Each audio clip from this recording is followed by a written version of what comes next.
مکہ مکرمہ میں جب نبی اکرم صلی اللہ علیہ وسلم نے دعوت اسلام کا آغاز فرمایا تو کفار قریش کی طرف سے شدید مخالفت شروع ہو گئی۔ ان دشمنان اسلام میں سب سے آگے ابو لہب اور اس کی بیوی ام جمیل یعنی عروہ بنت حرب تھے۔ ام جمیل نہایت بدخو، سنگ دل اور نبی کریم صلی اللہ علیہ وسلم کی سخت دشمن تھیں۔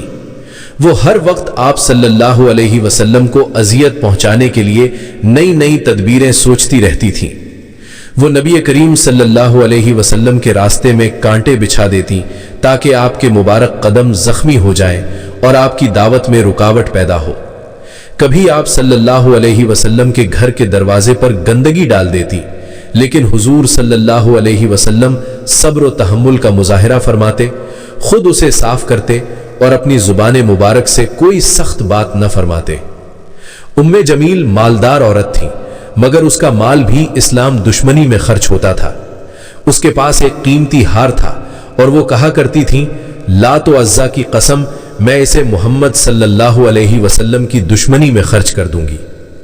اللہ تعالیٰ نے اس کے کردار کو ہمیشہ کے لیے قرآن مجید میں محفوظ کر دیا۔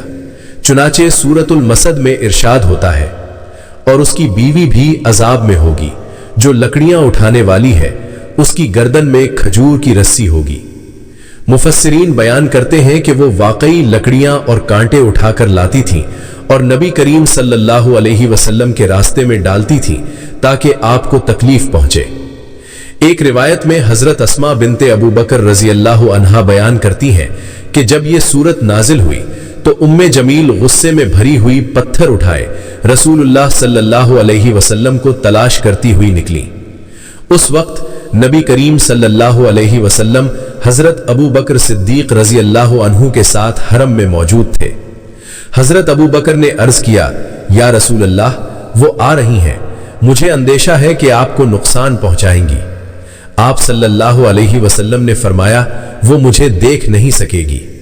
چنانچہ ایسا ہی ہوا، وہ قریب آ کر بھی آپ کو نہ دیکھ سکیں اور حضرت ابو بکر سے کہنے لگیں، میں نے سنا ہے تمہارے ساتھی نے میری ہجو کی ہے۔ حضرت ابو بکر نے جواب دیا، اس گھر کے رب کی قسم، انہوں نے تمہاری کوئی ہجو نہیں کی۔ یہ سن کر وہ واپس چلی گئیں اور آخر کار اس عورت کا انجام بھی نہایت عبرتناک ہوا۔ اللہ تعالیٰ نے قرآن میں واضح فرما دیا کہ وہ جہنم میں داخل ہوگی اور اس کے گلے میں آگ کی زنجیر ڈالی جائے گی۔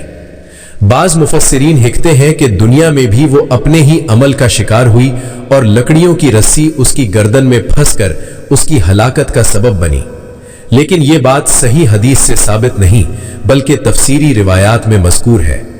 لہٰذا یقینی اور قطعی انجام وہی ہے جو قرآن نے بیان کر دیا کہ وہ کفر اور دشمنی رسول صلی اللہ علیہ وسلم پر مری اور اس کے لیے ہمیشہ کا عذاب تیار ہے۔